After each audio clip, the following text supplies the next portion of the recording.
10 toes down in my B22s. Young ST hit the T and he blew.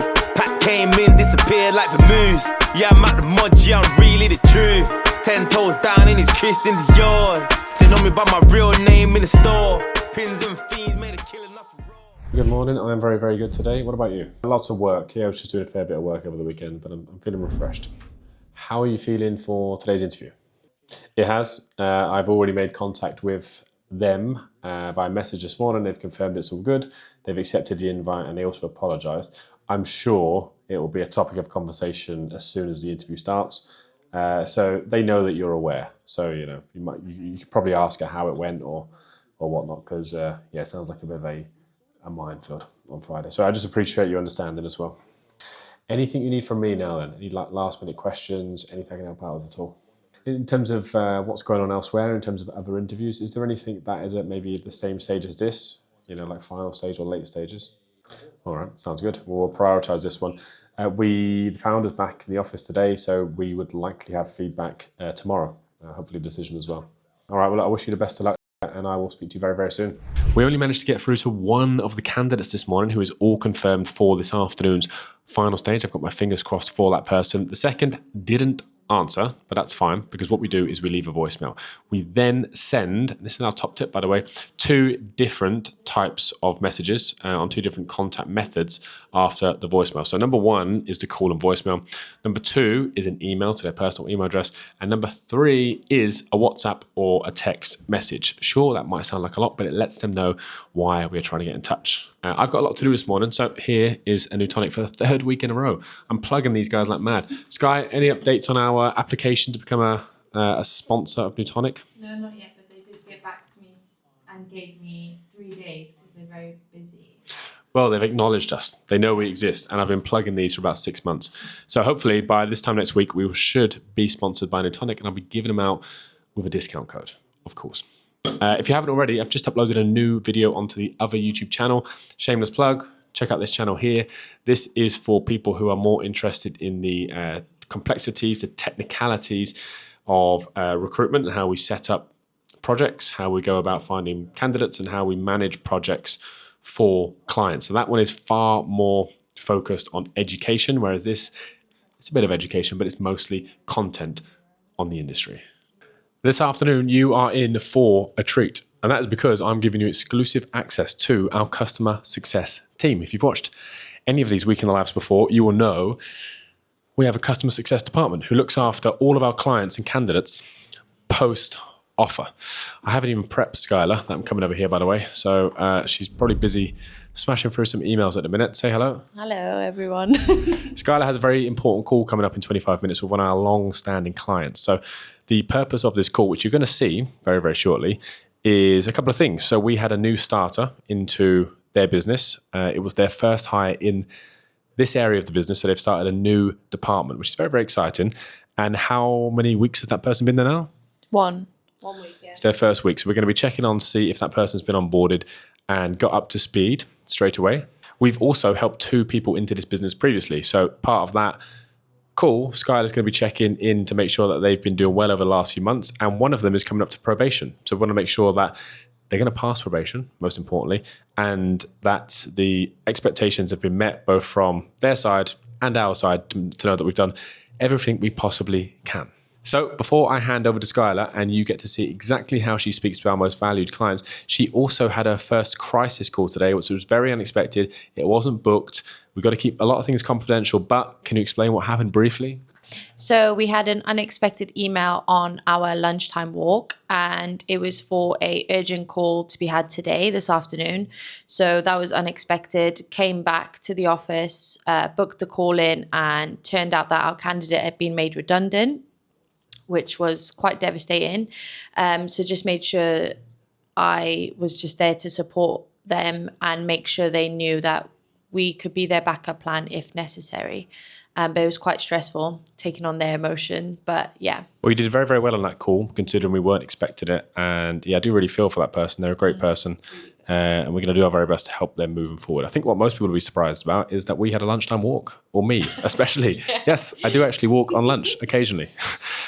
Sometimes. So we're going to pass over to Skyla now. She's going to ace this call and you're going to see the exact things that she ask clients to get the best results for our business? I'm good, thank you. Did you have a nice weekend? It's been really, it's gone so fast, to be honest. Like, I can't believe how many candidates I've spoken to already. I enjoy speaking to people though, so that's the best bit. Like, I find it enjoyable. So I think that's why it's gone so quick. But it's been nice to like catch up and hear how everyone's doing. Today I wanted to see how was getting on. I haven't had a response from him, so I haven't had a call. I tried to ring him this morning, but he didn't answer. That's like my big question. I wanted to see how you were getting on. Yeah, no, completely. And even in terms of our last conversation when we spoke about the qualification level as well, I spoke to Kieran and I said, like, we're going to need to put an extra layer of asking when there's a certain level required, that there is certification from the get-go, otherwise it's a no.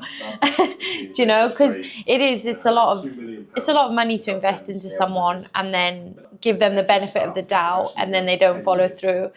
I think it's more an honesty piece, like what's happening. But I think if you just keep me posted on that situation, because if you need, I can see if Kieran, because I don't know if the thought I had in my head was he didn't want to, I've never spoken to him before, so he's probably like, who is this girl in my emails? So if Kieran talking to him, seeing how he's finding things, not mentioning anything, obviously. I'll get Kieran to try and contact him, see how he's finding everything without mentioning anything, just say, because it's a good time to just have a catch up with him anyway with his probation coming up. So we'll do that. And then once Kieran's spoken to him, I'll either get Kieran to email you or I can let you know the update on that. And how's she getting on? I feel like she's a good fit. I don't know, I just have that feel. But no, that's good. We can just keep in touch anyway on how she's getting on. Obviously, we make our check-ins with her as well. But she was happy when she emailed us the end of last week. She said she was settling in and getting used to all the systems and stuff, which is good. Okay. Yeah, but I've also made sure for the qualification, sorry, I know I mentioned this earlier, but that is something we're going to do for any of your future hires. If there's certification needed, then they're going to need to provide it. Because I come from corporate as well, in the terms of like, if you didn't have this stuff, like it was, you're not going through. So I think, yeah, it's just been like, us making sure we have that layer there for you guys to protect both sides and them, because I think like if the driving situation is a problem financially, I think it's just a bit of honesty needed, you know. Yeah, I think that's completely fair. 2 times that I've spoken to you, you've said like you've told this to his face numerous times. So I think that is only fair, and it's probably what he's expecting. Oh, 100%, yeah. From our side, Kieran can speak to him without mentioning anything. Yeah, just how you feeling, how you getting on, the probation's coming up, and then we can let you know, and then we can just keep in contact and just see what's going on. But I think that's completely fair, genuinely. And I think that would happen anywhere, in any company. So I'm hoping he takes it on board, however it comes out. But yeah, we'll give you an update. We'll speak to him and see how he takes it. Is there anything in the meantime that me and Kieran can do to help grow the business? Okay, amazing. No, that sounds great. But if there is anything you need from us, just let us know. And do you want me to put in a call for maybe after it's done a month?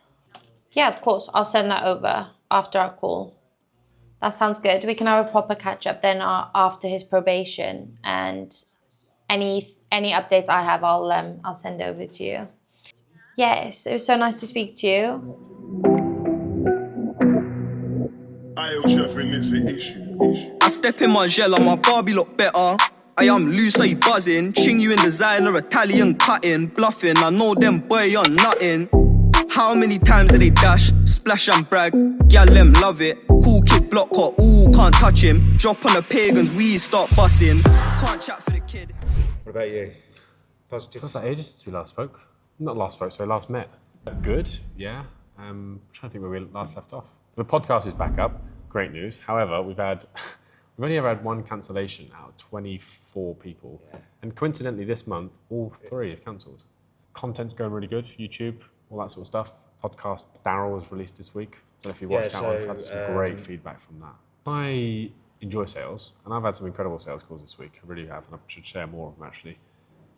Everyone I speak to is saying one of two things. We are trying to raise investment, but not having much luck. And we don't need investment, but we can't make any sales. It's those two things.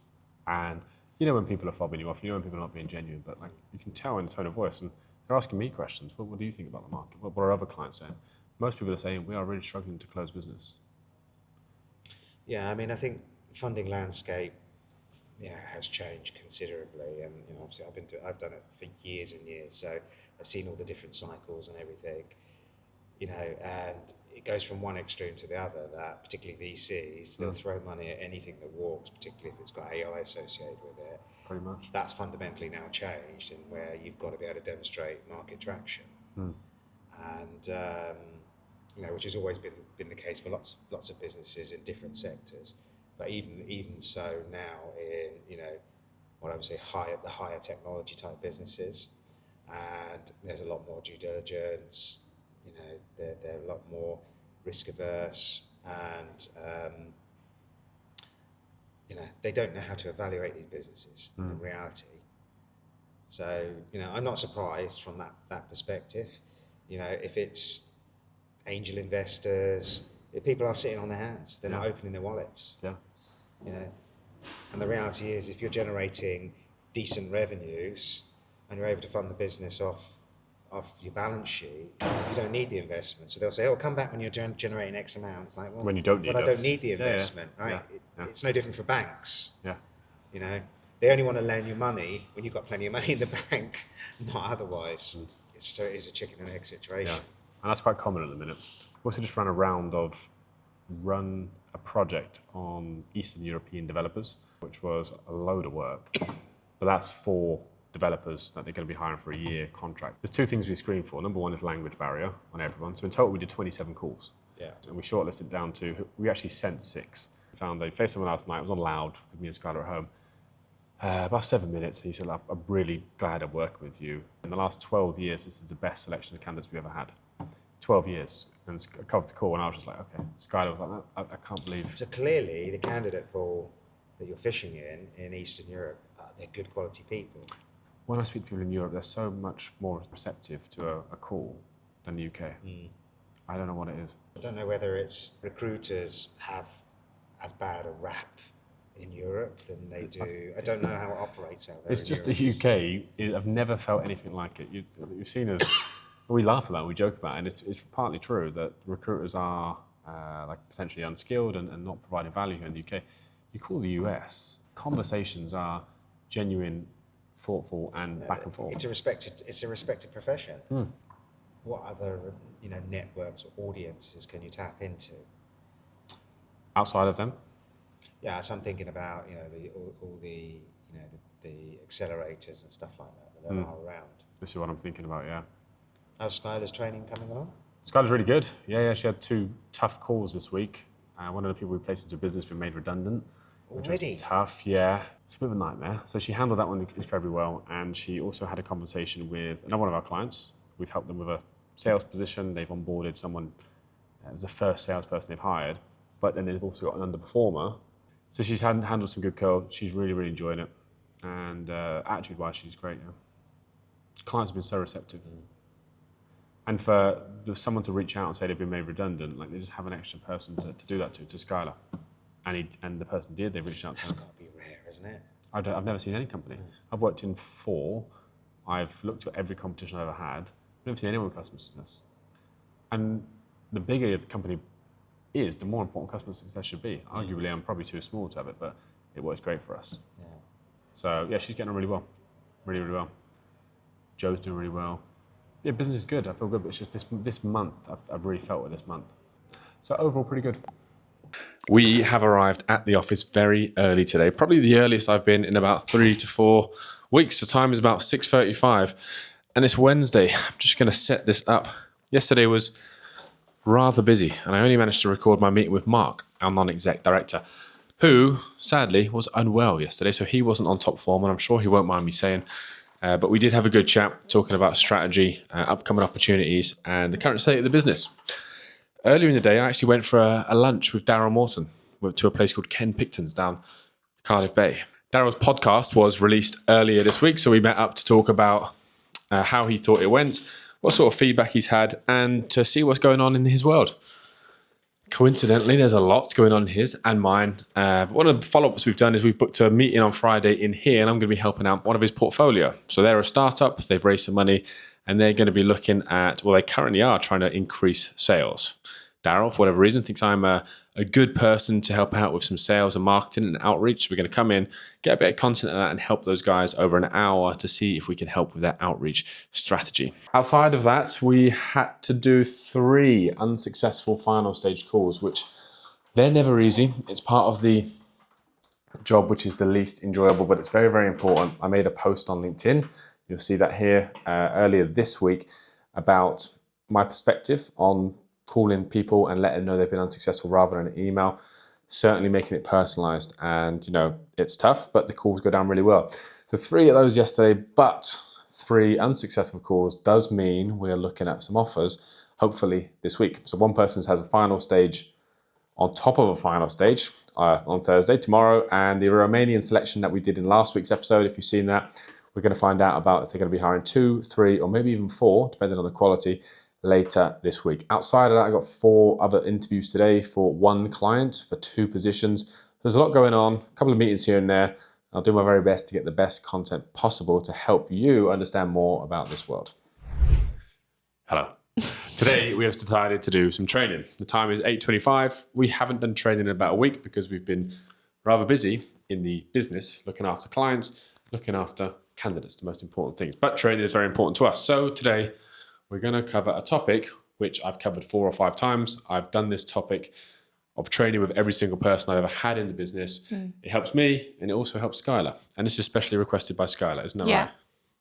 Communication skills are the most important thing, I believe, to any person in the world. It doesn't matter if you're in sales, it doesn't matter if you're in software engineering, it doesn't even matter if you're in customer service. The ability to communicate well and have persuasion skills and be able to actively listen will get people further than they would imagine. So we're going to get straight into it. We've got 2 big topics: active listening number 1, tonality number 2, and I've got a bonus topic down here, which I don't think you can see back there, but I'll zoom in when we get into that one. So the first of 2 topics we are covering today is active listening, probably the hardest skill out of them all to develop, but arguably the most important. So when it comes to active listening, how do you find it at the minute? Well, it's become more and more prominent how much I need to improve on this one. Talking with the candidates and them telling me their experiences, I've noticed it a lot because a lot of the times they're telling me either problems or good things, and I just need to zoom in and listen to what they're saying so I know how to respond in the best way. Yeah, very, very true. So I've already given you the answers here. Yeah. So for the people that can't see the video, read these out. So we got listen to understand, be patient, be present, ask clarifying questions, and also open questions. So those are the 5 for anyone watching that I believe if you work on those consistently, it's very hard to work on all 5 at the same time, but you'll be able to improve your active listening ability. I think now might be a very good time to give you and the viewers an example of what active listening might sound like. And the asking clarifying questions and be patient is present in this. So I'm going to show you an audio clip from a sales call last week, and you can take a listen, and this is exactly what we're talking about here. And do you have any plans to recruit into the future? Is that a yes that you might look for help with that recruitment, or is it you kind of got it all covered? I don't need any help at all. Well, Kieran, I'm super honest with you. I get 3 calls every day of people telling me that they're the greatest and latest developers. Really? And everyone I tried out, they were disappointing. So do you said you had developers calling you, or the recruiters calling you? No. I have recruiters like yourself. And everyone has been bad? Yes. And have they been based local to you in Germany and Europe, or maybe the UK Global, as well? Remote, everywhere. I can tell. I won't keep you too much longer. I can tell by your voice, your tone of voice, that you've not had good experiences. So I guess I can't really change that. But are you against any more opportunities to any other recruiters in the future? Or have you completely cut that off? I'm frustrated by recruiters promising that they can find people, but in reality they are just fishing from the same pond as everyone does. So you're frustrated that they're over promising, that they say they can find people, but then they don't even, do they provide profiles?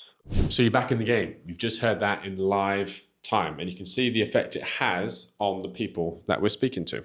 So I think now what would be even better is to do some role play. You're the customer success manager. Yep. I'm a candidate. Okay. Yeah. And we want to focus on these topics here. So open questions, ask clarifying questions, patient, present, and listening to understand. I'll start. Skyla, the position that I'm in is really good. Yeah, I think I've been onboarded well, and I'm quite happy with how it's going so far. So I appreciate your call. That's good to hear. Have you got an example of something the company's done well to onboard you? Yeah, they all come down to meet me in London on the first day. Although I'm working remotely, I really appreciate that they come down and set me up on the laptop, in person. That was quite helpful. That's great. Have they got any other plans to meet you in person again? Yeah, we're actually going to meet up every month, once a month in the office. They're all going to come down, and then we get together like once a quarter as well. So that's quite good. So this is something that has made you feel more part of the team from the get-go. Aha, so I'll stop there. Okay, so what have you just done? Not an open question. Yeah, you just assumed. I didn't mention anything about feeling more part of the team. You assume I feel more part of the team, yeah, because of that. I haven't said anything like that. What would be a better question? Well, that's good news. How do you feel about that? And then they'll tell you how they feel, rather than you putting words in their mouth. So that would come to ask clarifying questions. So a clarifying question would be, so how does that make you feel? How does that affect you? What does that mean for you? You do communication on me. Hi, Kieran. I am very disappointed with my onboarding into the role. I have not felt a part of the team. Skyla, that is so disappointing to hear. We've not had that feedback before when working with this client. What do you mean exactly when you say you haven't been onboarded correctly? I've been left to my own devices for most of the day. I haven't had any help with training or with expectations set for me. That does sound like a bit of a disappointing experience. How did you enter the day? What was the first thing you did when you got to the office? Well, I'm working remotely, so this is a more difficult situation. I reached out to the manager and they were busy and they said to give them half an hour. However, this is disappointing because I have nothing to do. Yeah, no, I can understand that, especially on your first day. How does this make you feel? Really disappointed because I've left a really good role to then come into a new role, which I had high expectations for, and to be treated like that as a new starter, it's not good. Do you know what? I agree. And this is very unusual from this client. We've worked with them before. I don't want this to jeopardize anything. So I'm going to reach out to them personally. I'm going to give a call to the founder or the director or the HR lady, whoever we're working with in this example. I'm going to speak to them and find out what's going on because it's not ideal for anyone to be onboarded like this. Are you happy for me to do that and let them know your experience? Yes, I would really appreciate that. Thank you. Sounds good.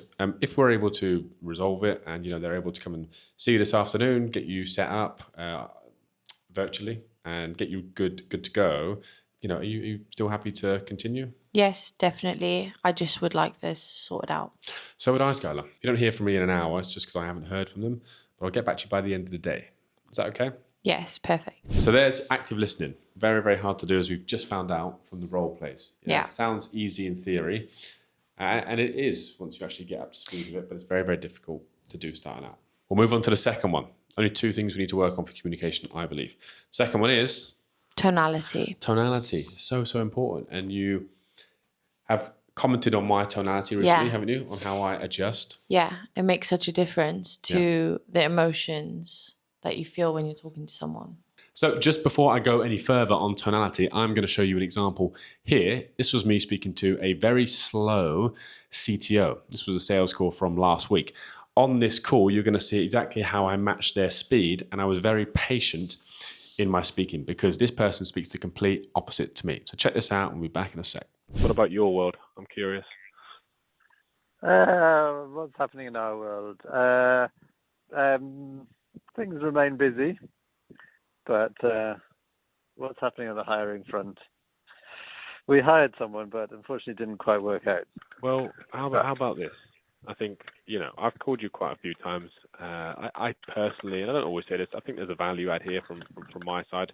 So if you've got some time over the next couple of weeks for an online call, it doesn't have to be in person, I'll talk to you about the success stories we've had with some other VC-backed startups locally to Cardiff. I'll tell you how we actually go to market and attract people through creative writing. I'll actually show you some references from real-life people in the software engineering space, of the last few months. And if it doesn't go anywhere after that, fine. If it does and you think this is some potential, at least you've seen all the information. That call would probably make sense at this stage, considering it's front of mind, considering this is what we do. Would you make some time for that? Yeah, let's do that. So for everyone watching the video, they probably can't see this. Tell them the 5 things that I've written down here to improve tonality. Facial expressions, speed, emphasis, pauses, and smile. All of those. Which ones of those do you think that you're good at the minute? Facial expressions and maybe smiling. I think I need to work on more smiling. Yeah. And pauses, because I use the filler words. If I smile like this, and I'm very, very happy when I speak, you can tell that I'm smiling. You can tell that I'm uplifted. Whereas if I speak like this, it's impossible to reenact that tonality because I'm not smiling. So for anyone who's doing phone-based work, which is you sometimes, people can tell that you're smiling through the phone. Speed, very, very important. I speak very, very fast, and I always like to speak fast because I prefer that method. However, we've had some calls, which you've heard of, where I slow right down. And why do we do that? Mirroring, exactly that. So people want to speak to people that are like them. And you should have your own speed at which you're comfortable. That can be slow, medium, or fast. Yeah. But it should be customizable. And then you focus on emphasizing the words, just like I'm doing now. Okay? Like I really like that. It's more powerful than I really like that. Yeah, it is. The pause is very, very powerful, something that you're working on. I'm sure everyone else is as well. Yeah. So we need to pause more, like I'm doing now. And it's just when you need to have a break. So if I'm finishing a sentence, I don't need to rush onto my next sentence like this because I'm going to run out of breath and I'll probably have to do an Yeah. So punctuality is relevant for writing and speaking. Yeah. Yeah. So whenever you would pause writing down, pause in real life as well. And full stops. Full stops are a real thing. Like the first thing any skilled operator does in any industry, if you meet someone, is you look at them. Yeah. So I'm looking at your body language. I'm looking at the way you walk. It's not judgments. It's analyzing. So if you see someone walking into a meeting and they're like, it's looking at you dead in the eye, like, hello, nice to meet you. You're like, wow, they're confident. Okay. I need to be aware that they're confident now. Yeah. Okay.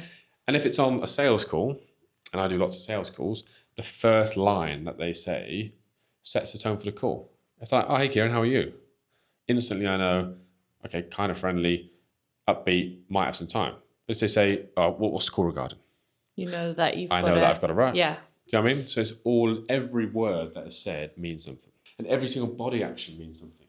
And the final thing, top tip, the difference between perception and perspective. Perception is the way that I view the world through my internal values, my internal compass, and it's how I perceive the world to be true. Perspective, on the other hand, is what comes with great awareness, and that's considering others. So you can consider different perspectives. Your perception of a situation might be so crystal clear. You might be adamant that this is the way the situation happened. Whereas someone who was watching over there might have a different perspective and have seen it completely different. Understanding different perspectives is very, very important. I've got a perception, the candidate's got a perception, and we've both got different perspectives. It's that time of the week, Wednesday afternoon, and it's BD Call Coaching. Today, I have one call, and it was a very long call. This was from a sales call, first time calling a CEO, founder of a company. On Monday, it went on for 11 minutes 48. So I've got no time to waste because Joe is absolutely going to kill me for this one. So we're going to get straight into it. If we're lucky, we can hear most of the call, but we're going to do beginning, middle, to hear some objections, and then the end. Let's get going. Well, hello, it's Kieran here, calling from a company called Place down in South Wales. Place? Right, yeah, what place do you... I own the business and we're a technology recruitment partner that are partnered with ShipShape. I noticed that you've been using the platform recently for potential looking at raising capital. Yes, how you doing? I'm very good, and you? I'm all right, thanks. Well, yeah, it's tough out there, but yeah, I'm surviving. Tough out there? What do you mean by that? A business perspective tough, or the weather? Both are pretty bad. To be honest, both. I think is probably good to describe today, but also generally the business environment. Yeah, I completely agree. I have these conversations all the time. I won't keep you too long. The reason for the call is we partnered with Bill back earlier in the year. Really respect the work that he's doing with early stage startups. He also respects what we've done as well. I was curious about your target raise, and if you might be looking at raising money local to South Wales, or looking at VC partners in South Wales rather, or is it just down to London where you seem to be based? Okay, we'll pause it there. So this, as you can tell, is a super relevant call, which is my favorite type of call to do. I sometimes hit the dialer and just call anyone, go over pitch, sometimes good, sometimes bad. But this is hyper relevant. Through our ShipShape partnership, I've gone in and led with authority to say that we're a partner, and also shown a bit of market intelligence to say that, look, I'm aware that they have a presence down in the area that I am, which is South Wales. Are they open to raising money down here? Because if so, I might be able to make an introduction. To be honest, I don't mind where the money comes from, as long as the people buy into the vision and the mission, and they can help us move on to a level of additional funding in the future from the target organisations that should be investing in an organisation like us. From a Wales perspective, it's been weird. Like, we basically thought, being headquartered in Wales, we thought the Welsh government would engage with us more, and that would be able to drive business more through the Welsh government. They've done nothing. Okay, here's a very, very relevant part of the conversation. So if you're watching this right now, you would have likely seen our training earlier today. And one of the things that we mentioned for Tonality, or active listening, was be present and be patient. So he's spoken for about 1 minute 30 there, and he's gone off on 3 or 4 different tangents. And I've gained so much intelligence from this person just by being patient. There was a couple of times I might have been able to jump in, but I've waited and waited. There was a pause at one point, then he went on to something else. So the patience has paid off. It's just not what you would expect from an organisation that wants to promote their own economy and perhaps consider devolution at some point in the future. It seems bizarre. I agree, actually. Yeah, we had a very good conversation about this. It's very, very difficult for people down here to access the right investment partners, and that's why a lot of the companies we have down here often end up going to London. Yeah, exactly that. I mean, I don't really want to be in and do this because I think it's just really way too crowded. But, if nothing's forthcoming, then that's probably where we'll end up. But yeah, so tell me about you then. What's your interest? Bosh. So, question to me, 3 minutes, 54 seconds in. So you can tell that I've built up some credibility by talking about relevant situations in South Wales. When you're doing a sales call and you genuinely have done your market research and it's very relevant, it's in my opinion, quite easy to work through the call. The calls that are difficult are the ones where you've done no research and you're going in cold, and I still have to do those. But you can hear the effect that a bit of prep has on a call. And he's asked me a question. I go in to then talk about what I can do, who I might be able to introduce him to as well. We're going to fast forward to the end, and we're going to get a couple more minutes in. And if anyone wants to hear this call, by the way, you're welcome to message me on LinkedIn. Like I always say, I'll happily share some of my time, maybe even share a call if that helps, some of the confidential parts of it, if that helps you get better. So yeah, drop me a message. Stage system. Everyone feels the same. Yeah, really do. It's I guess a little bit frustrating that you feel the same as well, being based outside of South Wales. But yeah, we share your thoughts. We really do. And that's why I'm trying to do my best and play my small part in seeing what I can do to try and support the ecosystem. And there's a lot going on behind the scenes with me and some of the other founders and what we're doing to try and cross-collaborate between governments, startup incubators, and access better investors. But for now, this is the best thing I can do. And I thought, you know what, I've got to put this in front of you, Mark, to see what you think. So, okay, well, look, why don't you put me in front of, and then if it comes off, then we can do a deal around recruitment, because I'll probably need a lot more people. Most importantly, companies that are at your level of revenue who are actively investing, a few and far between at the minute. Most of the people we speak to are either less than that and struggling to win sales, or they've been funded elsewhere in London and maybe even looking outside of that. So my goal is just to try and help companies out, and especially the wealth ecosystem. Yeah. If recruitment comes up, fine. Yeah, no, that'd be great. Perfect. And that's the end of the call. We've missed a lot of the meat on the bone throughout the middle of it, but you can see towards the end my position.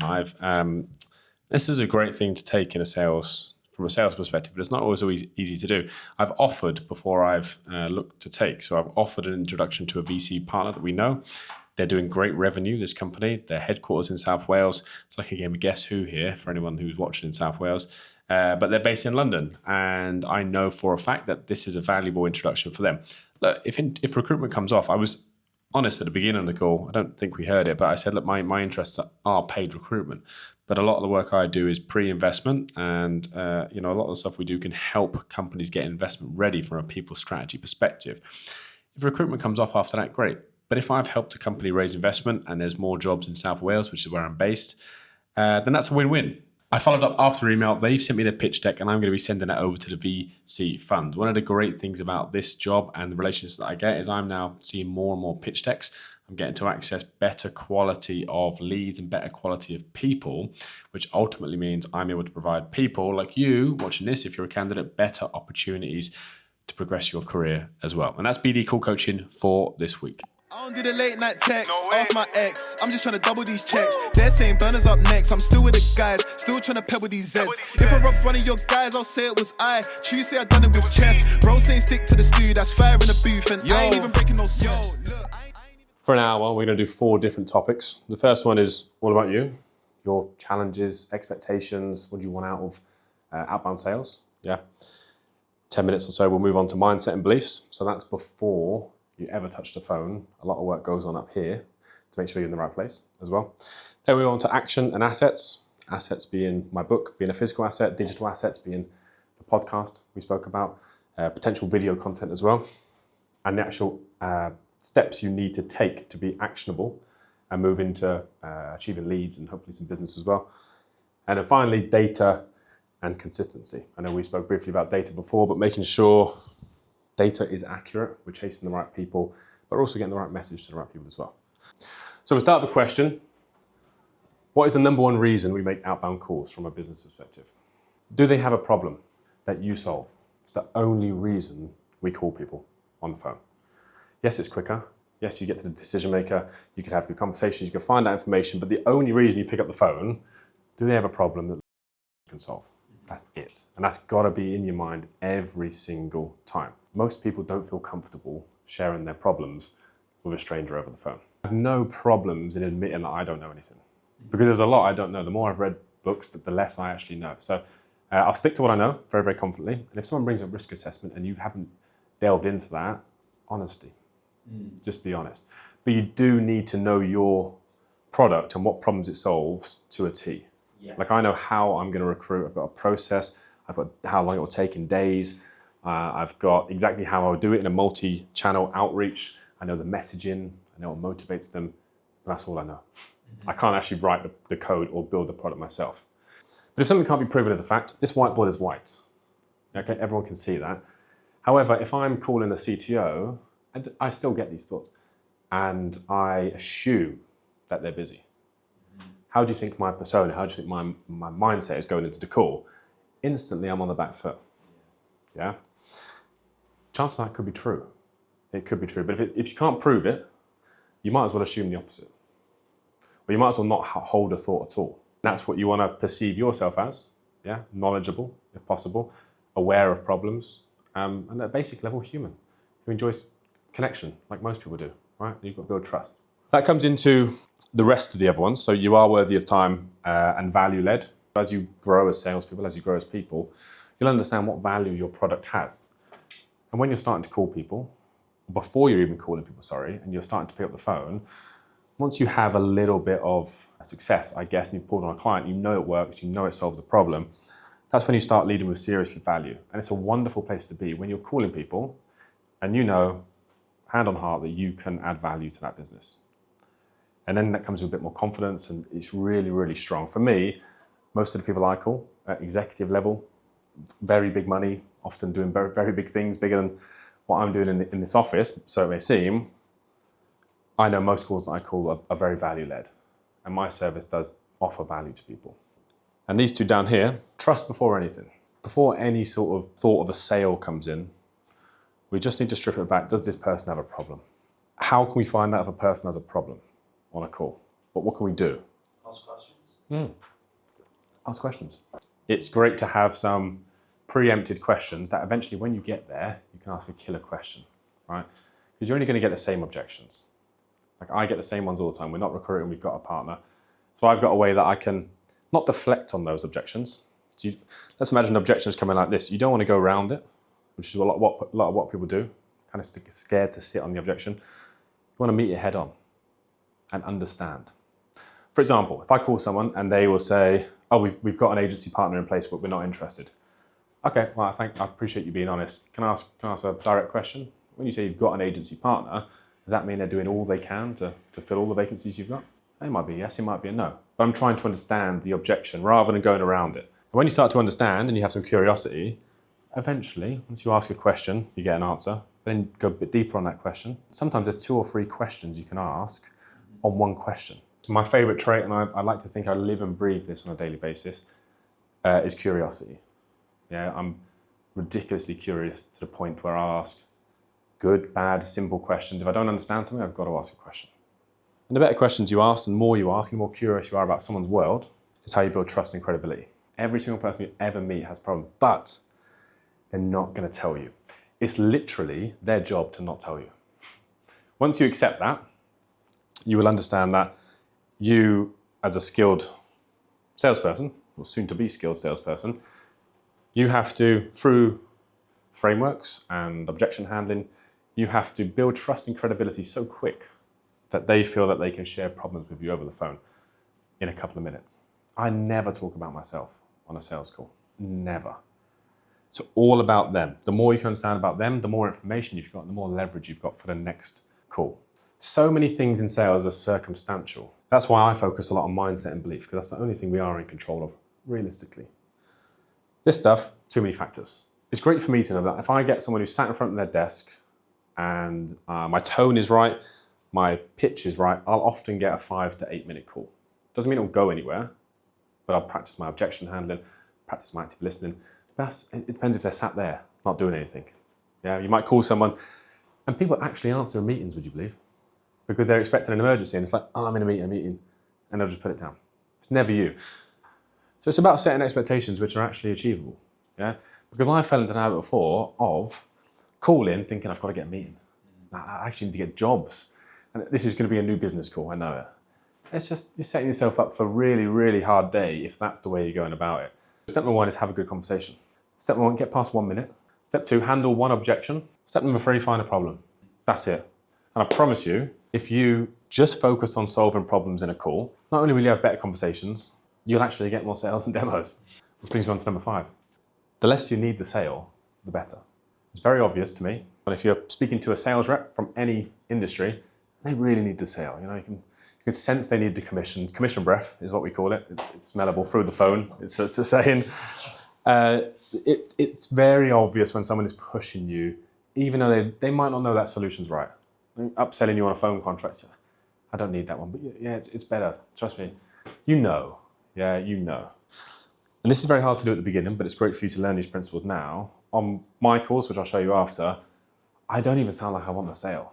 I'm literally there to see if they've got a problem to solve. And if they say no at the end, that's fine. I'm here to turn maybes into yeses and build pipeline. So the first call is just have a good call.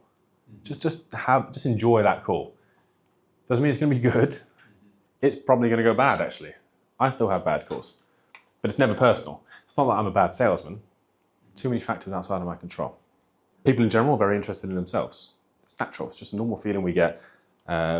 We are, in a weird way, with ourselves every day. It's natural to just talk about us because we know a lot about ourselves. However, sales is about solving problems.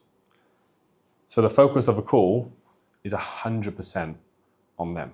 Occasionally, once you get a bit more confident, you can throw a story in there about you helped a different care home do X, Y, Z and what it improved.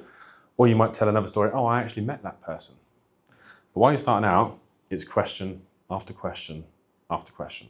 You want to be speaking for 20% of the time, and the prospect wants to be speaking for 80% of the time. If you get that ratio and you ask questions, it's impossible. It's very difficult to have a bad call. might not get a demo, you might even not get an offer to call back, but you will call back and you've got information. And information is the most powerful thing in sales.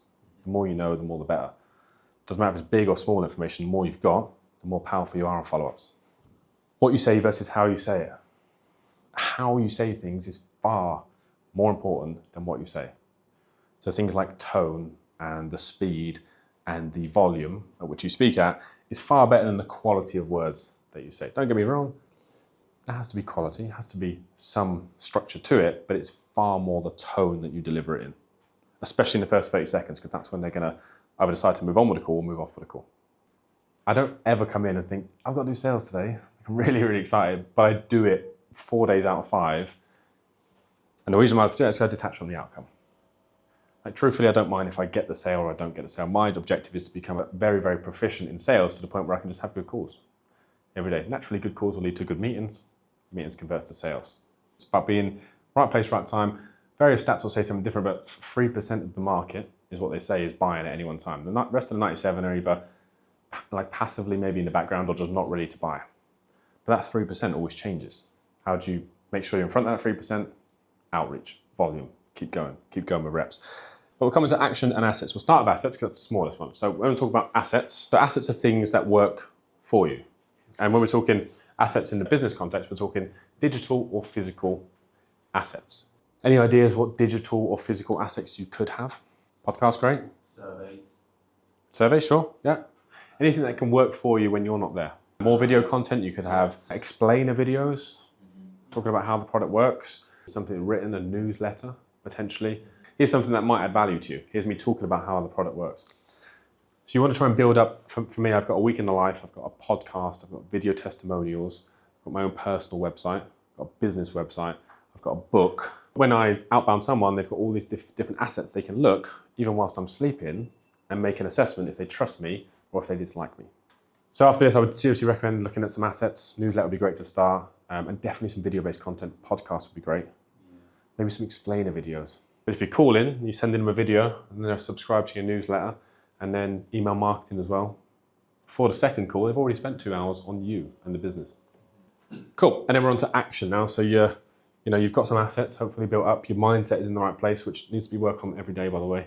Yeah, you will have off days. Don't be hard on yourself. Now you're ready for the phone. Okay, what's the first thing you do? Yeah, so get your script. Have you got a script? Cool, so you're about to hit the phone, you've got a script. Yeah, you've practiced the script. If you don't already, I suggest doing some role play. I do this all the time, it's very uncomfortable. Very uncomfortable. For me, I actually don't mind it because if you can do it in front of your friend, you can do it on the phone. So I would seriously do role play twice a week. Twice a week, every single week, till you are familiar with your script and you're familiar so it doesn't sound robotic and you're understanding what objections might come up as well. I've got different scripts. My opening one might be, I always like to be upfront. If I told you this call was about recruitment of software engineers, you'd probably tell me you've already got an agency in place. Now I know they can either say no or yes, and I've got a different way to go after that. So I'm actually taking the biggest objection away from them, which is very powerful. Because if I say there's a call about recruitment, they'll probably say we've got an agency. But if I take that away from them, it's powerful, because then I'm leading the conversation.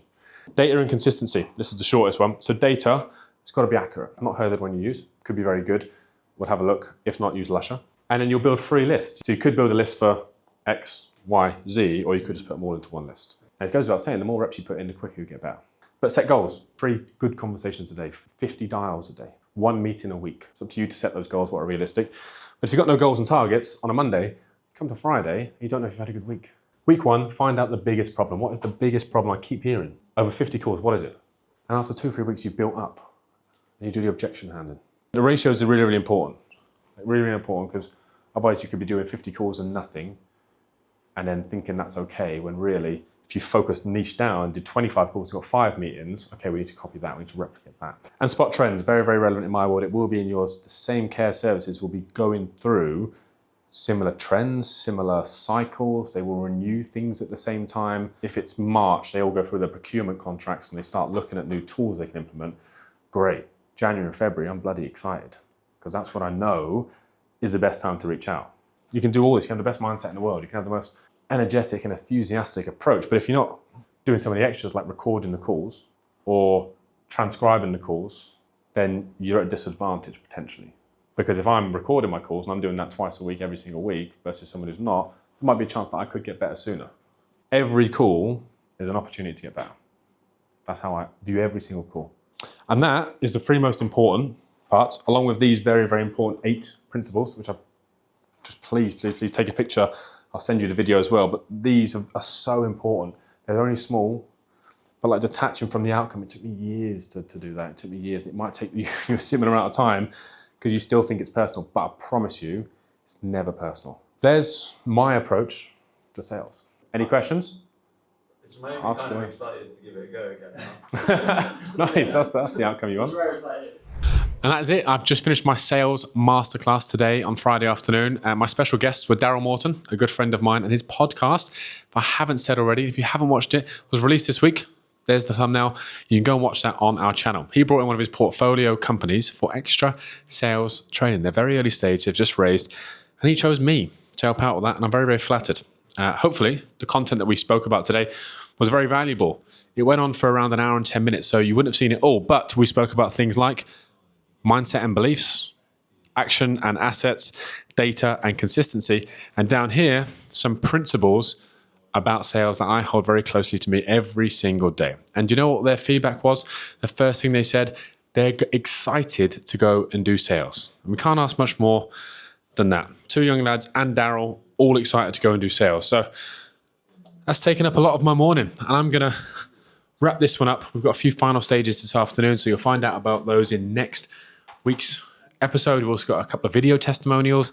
Product Tank 50th event is going to be huge, so make sure you check into that. But before you do that, like, comment, and subscribe, and let me know if you want to see anything next week. Run through 5, 1, know what I expected this week. I'm alive, 1, that's what I expected this week.